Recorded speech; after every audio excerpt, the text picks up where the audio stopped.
The current stage for the Colorado River at LaGrange, I just actually double checked. It is just now bumped up to 37 feet. So he mentioned it was at 36. It just now bumped up to 37.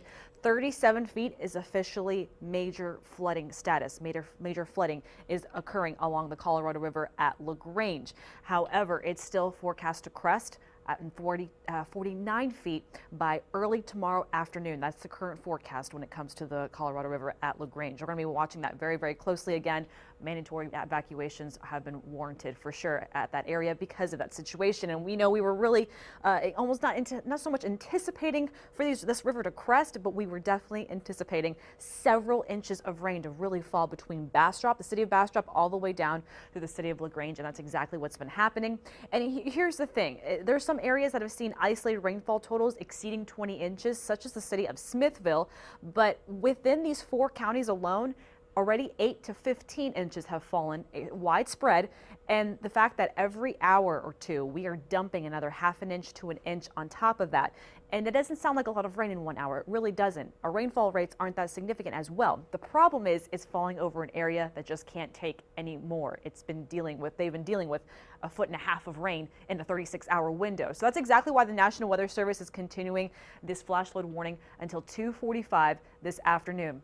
Here's what's still left, guys, of Harvey, and this continues to show how bands just wrap around East Texas through Central Texas over and over and over again. And why, again, these rainfall rates don't seem that incredibly impressive, it's the fact that all these showers are falling over the same areas over and over. So they continue to move from east to west. We're going to keep you updated online at KXAN.com, and you can also join us on Facebook. We're going to have a live feed going on for you there as well.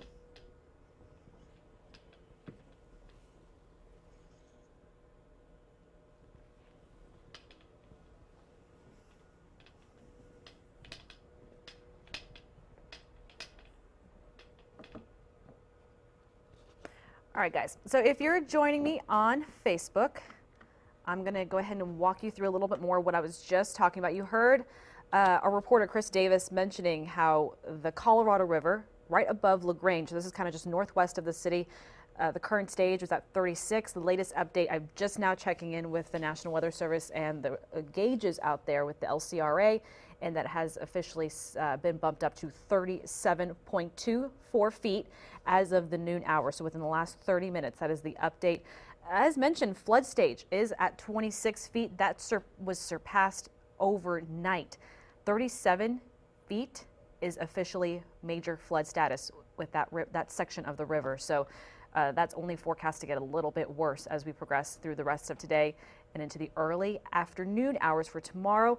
And we were talking about how when will it finally fall back to flood stage status? It actually won't even get close to falling back near 26 feet until possibly Thursday evening. So again, it's going to crest tomorrow early afternoon and then gradually recede over the coming days. It won't be until Thursday morning or Thursday evening that we see the portion of Colorado River at LaGrange fall back to where it should be, right around flood stage, at least where its flooding is no longer a concern. Just as I mentioned also earlier, till 2:45, Bastrop, Caldwell, and Fayette counties under a flash flood warning. And when you're talking about a half an inch to an inch of rainfall in just 1 hour, that is typically nowhere near enough to trigger a flash flood warning. The thing is, this is not a brand new warning. This is a warning that has been extended every single cycle, basically since the overnight hours. This originally started off as a flash flood warning that was supposed to expire at 4:45, and then it just got piled on later and later and later because this area, especially between Bastrop and Fayette counties, had received anywhere between 10 to 20 inches. And I'm going to show you those rainfall totals here in just a moment, the latest ones I've gotten so far from those LCRA gauges. But this is all thanks to still Harvey. Upon last check, still barely a tropical storm. It just needs to weaken by 2 more miles per hour with those max sustained wind speeds, and it's finally back down to a depression. And it'll eventually lose its energy to even try to strengthen, which it's not doing. Harvey is not strengthening whatsoever. The thing is, it's close enough to the Gulf Coast that the tail end of it is allowing itself to kind of wrap around and grab a lot of that Gulf moisture and literally fling these rain chances over the exact same areas over and over. You can see an outer band from Harvey and this inner band. The inner band has been bringing a little bit of heavy rainfall to us here locally. The outer band is what's bringing the heaviest rainfall to the Houston area over the last several hours. I want to bring this in closer to home because of the fact that between Bastrop and LaGrange and Fayette County, I'm starting to see those more moderate, steady, nonstop showers roll through. That's going to be a bit of a concern because I think that means we'll be leaning more so towards possibly close to 3/4 of an inch to nearly an inch of rainfall an hour. Again, that's exactly why the National Weather Service is keeping that flash flood warning in effect in this blue boxed area right here encompassing these 4 counties. Remember, we still have a lot of gusty winds out there. That's why that tropical storm warning is still in place for all of the counties you see highlighted in orange, mainly because we're technically still dealing with tropical storm conditions. So that is until further notice. And then you've heard us talking about this flash flood watch. Not all of us are under a flash flood warning, but a lot of us are still under this watch, which means conditions are still favorable between now and it's looking like the middle of next week. So all counties along their metro area, including Blanco County, all the way back to the east and to the southeast, under a flash flood watch. It's now going until Wednesday night. So this just keeps getting extended. I'm going to talk a little bit about why that is and why this threat is now lasting so long here in just a bit. But I promise you these rainfall totals, and I want to get to them because of the fact that some of the latest totals had been bringing in close to about 16 inches just north of Smithville and northeast of Bastrop, 18 to 19 inches in Smithville. But I've heard already reports from viewers, from some tweets from folks who live in the communities out there. They've easily seen 20 inches just in their gauges in their backyard alone, and I absolutely believe it. And those are totals that are even spilling into portions of Fayette County, southern Lee County as well. Again, prompting a great deal of those school closures. Hey, Natalie, we've got some questions from people who are watching on Facebook Live. A lot of people want to know, we've obviously been focused a lot to the southeast of Austin because there's a lot going on there, but what is going on in the city of Austin and to the north, Round Rock, Pflugerville? They say they're seeing a lot of rain and wind there as well. Absolutely, and that was actually the next thing I was going to cover. Once we get out of the fact that this is where it's been the most devastating. This is where water rescues have been taking place. This is where people's lives have been impacted since most of us were sleeping overnight. The next thing I was going to get to is our metro counties. Sure, area-wide, we've seen totals range anywhere between 3 to 10 inches, almost even 11 inches in southeastern Travis County. Why has this not been as devastating or as prompted as much flash flood warnings as it has to the east and to the southeast? Well, imagine this. I showed you those 2 bands of rain that are continuing to cycle over the same areas over and over, right? Well, when they move from east to west, they are dumping so much rain, they're losing a lot of that energy to the east. By the time they make it to our metro counties, the rain is light enough. Sure, it's steady, but it's light enough to where the soil can take it. And then you can even see that it doesn't even make it past the metro counties. Folks in the hill country have barely seen a whole lot of anything at all. So when you're talking about the rainfall that's making it into the metro counties, this is all that's fallen in the last 48 hours. That's a pretty good window of time that our soil can take that rain. Whereas, let me take you back to the south and to the southeast. Look at this, 1.5 feet of rainfall within a 48-hour window. That's just too much. And most of this, I'll be honest with you, has actually fallen within the last 12 to 16 hours. So that becomes almost just way too much water for our soil to take over, especially right along the Colorado River in that area. So that makes that kind of explains the biggest difference between our eastern counties, which we are focusing a lot of time on, compared to, yeah, sure, it's steady rainfall here in our metro counties, whereas out in the hill country, not seeing a whole lot of anything. And to kind of answer part 2 of that question, when it comes to those wind gusts, that's actually right next here. Look at this. This is our current wind gusts across the city, not only rather across the city of Austin, but also across the KXAN viewing area. If you look closely, Austin, Dripping Springs, even down through Lockhart, we've lost our reporting sites down there. That's okay. We're keeping in touch with the National Weather Service for this exact reason, and they've been saying between New Braunfels all the way up just north of Austin, we've been seeing those wind gusts exceeding 40 to 45 miles per hour. Yes, it's still gusty out there. We technically have a tropical storm sitting just south of us. That's exactly why those wind gusts have not died down. I don't think you're going to be seeing the peak wind gusts that some of us were seeing in New Braunfels Municipal Airport yesterday, or ABIA, where they were exceeding 50, almost 60 miles per hour. I don't think it's going to get that significant throughout the rest of today, but man, it is going to be very, very close. We've already been seeing down through San Marcos, 47 mile per hour wind gusts. And it's really our southern counties. Remember that inner band of rain I was showing you earlier? That is where the winds are going to be the strongest. That is where we're going to have the gustiest conditions And that's basically why up through the northern counties and even into the hill country, those gusts haven't exceeded 25 miles per hour.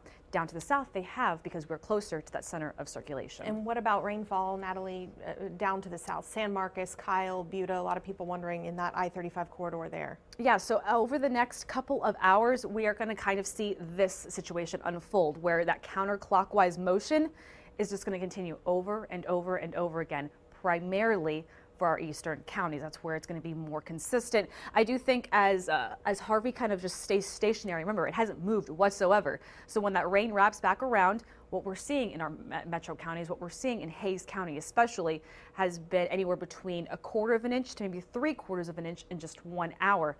That's okay. That's something that the soil in Hays County can take over a long period of time, especially when it's spread out over several hours.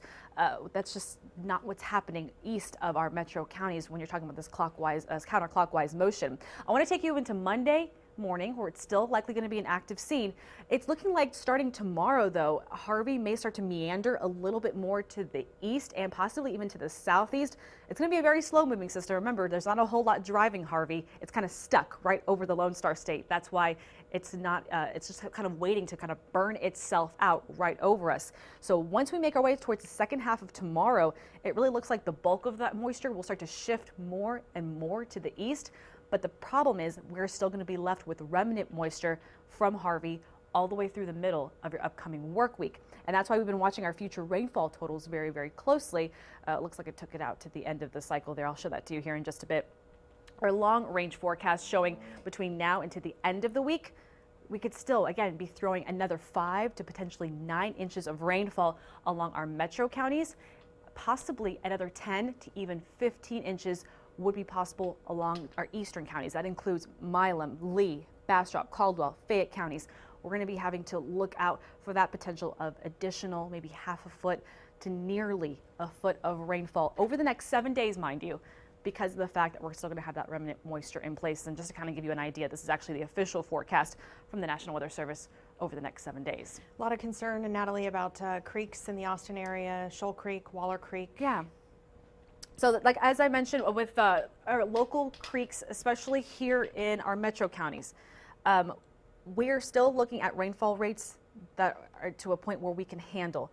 The problem with when it comes to creeks and streams and rivers, that's a secondary flood issue. That's something that actually becomes a much more prominent and well-known issue once we make it towards a few days out of the rain event. So even when the rain stops falling, that's when we start to see the impacts that it's made on our creeks, our streams, and our rivers.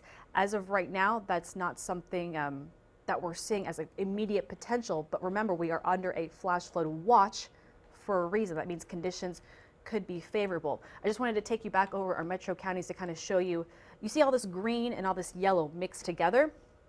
This is actually just light to embedded areas of moderate rainfall. When you really think about it, this is not enough to prompt really a flash flood warning.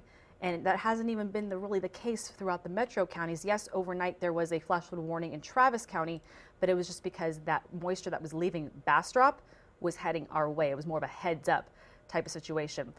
What we're talking about right now, even just these more moderate bands that are rolling through embedded in these showers in the Austin area and even in the heart of Travis County, 0.3 of an inch, that's again over a span of several hours. That's something that we've been able to take and been able to handle pretty well. So when it comes to our local creeks and streams, we just have to monitor them closely, but we're not thinking it's a situation where it's going to kind of rise out of nowhere. We're going to gradually see that rise over the next several days because all this water that's still trying to reach the ground right now has to go somewhere and it has to retreat somewhere and it will eventually recede into those to those banks and to those creeks and into those streams. Do you have any more questions that you're seeing? I know a lot of folks are wanting to know what's going on now, maybe why their area is, a little bit different than the others. I'd be happy to answer any other questions. One question about lake levels. People wondering if this will raise the lake levels. Absolutely. Highland Lake specifically? More so, I would almost go as far as closer to Lake Travis, Lady Bird Lake, and that's probably as far as much of a difference you're going to notice. And you know what? That's actually not a bad thing that our Highland Lakes, that this is not happening over our Highland Lakes. Otherwise, we'd have a very similar situation as to what happened a couple of years ago. I'm actually want to pull up your lake graphics so y'all can see it for yourself. So this is not the updated totals. I do want to clarify that. I'm going to double check these for you right now.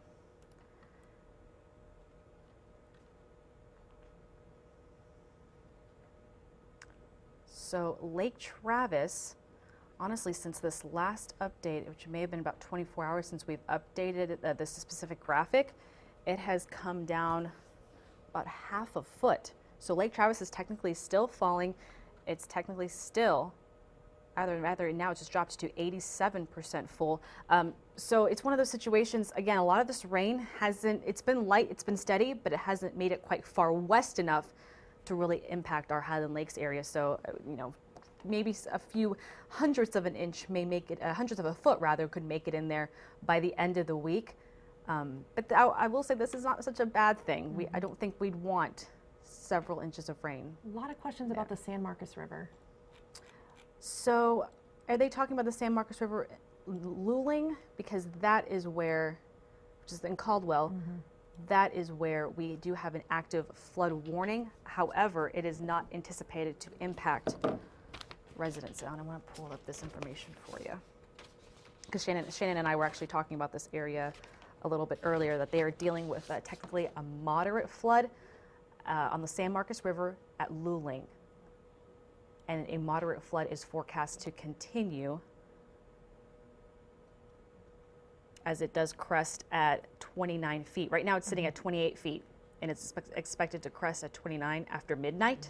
But looking okay. And that's about it. But looking okay in San Marcos?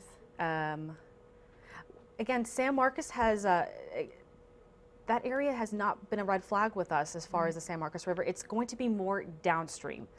And that's exactly what we've been focusing so much to the southeast. It's going to be more of a downstream issue.